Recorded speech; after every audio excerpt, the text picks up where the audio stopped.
আজকে আপনাদের দেখাবো গ্রামের বাড়িতে গ্রামের উঠোনে ছোট্ট একটি চালকুমড়ার মাচা।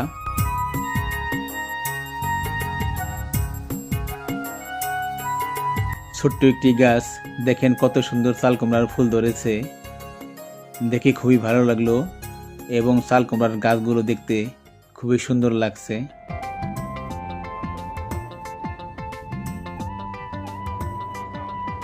চালকুমড়ার গাছের প্রতিটা শাখায় শাখায় রয়েছে ফুল, আর ফুলগুলো দেখতে খুবই সুন্দর, দেখলেই মন ভরে যায়।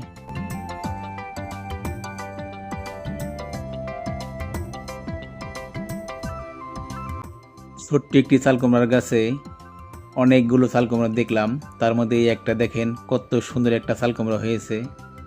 এই চালকুমড়া খেতে খুবই সুস্বাদু, বিশেষ করে গ্রামের বাড়িতে যারা এই সমস্ত গাছ রোপণ করে সেই ফলগুলো খুবই ভালো, কারণ এখানে কোনো বিষ বা কেমিক্যাল স্প্রে করা হয় না, যার কারণে এই চালকুমড়ার স্বাদ একটু আলাদা।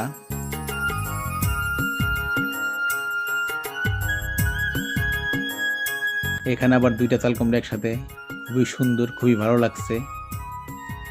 আসলে যারা গ্রামে থাকে তারা চাইলেই অনেক কিছু রোপণ করে খেতে পারে, আর যারা শহরে থাকে হয়তো তাদের এই সুযোগ থাকে না, কারণ শহরে কোনো কিছু রোপণ করার জায়গা থাকে না, যার কারণে তারা পারে না। গ্রামের মানুষ একটা দিকে খুবই ভালো, তারা ইচ্ছা করলে যে কোনো সবজি চাষ করতে পারে এবং তরতাজা সেই সবজি খেতে পারে। এভাবেই চলে গ্রামের মানুষের জীবনযাত্রা। অসংখ্য ধন্যবাদ যারা আমার এই ভিডিওটি দেখছেন। ভিডিওটি কেমন লাগলো অবশ্যই কমেন্ট করে জানাবেন। আল্লাহ হাফেজ।